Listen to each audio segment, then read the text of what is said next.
The third wave of the coronavirus pandemic is having a major impact on the healthcare system in Nigeria, with isolation centers already recording a high number of patients.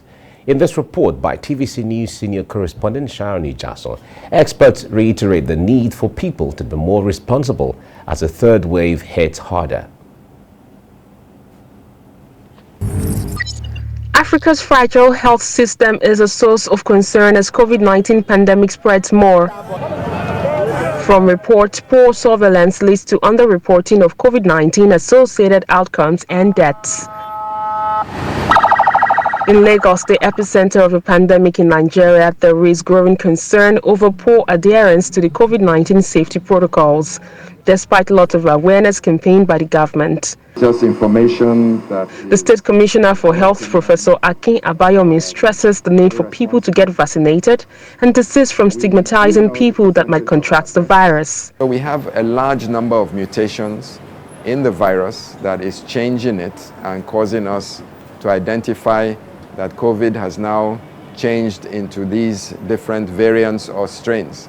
With the growing need to strengthen infectious disease surveillance mechanism in Africa, I had a chat with the Administrator Private Sector Coalition Against COVID-19 CACOVID, who spoke about interventions and efforts to boost international collaborations. CACOVID supported testing in the beginning last year. We partnered with the UN Basket Fund to bring in vaccines to testing supplies for Nigeria. So we did that. Right now, there's not really a testing challenge. It's more, let's make sure that the vaccines exactly are, as they're coming in, that they're ending up in people's arms.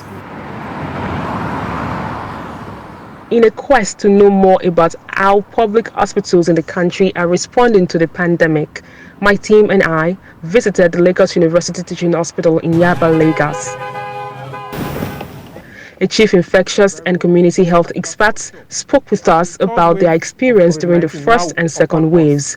According to them, there was a time the B wing was empty, but now the fourth floor is filled to capacity. This expert wants the public to adhere to COVID-19 guidelines as the new strain of the virus is 6 times more infectious. COVID-19 is real. It's not a hoax or a scam. Like some people still don't believe that it's real.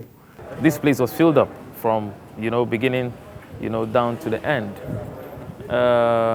In the second wave, of course, because we changed our approach. We're only admitting people who are sick. We, again, from top to floor, was filled up, and we also had to dedicate an ICU for management of those patients.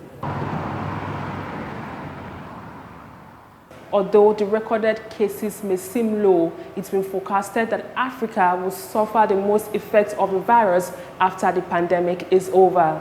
Simple procedures such as regular washing of hands, regular exercise, getting vaccinated, eating right are some of the things that can be done to curb the spread of the virus. Sharon Ijasan, TVC News.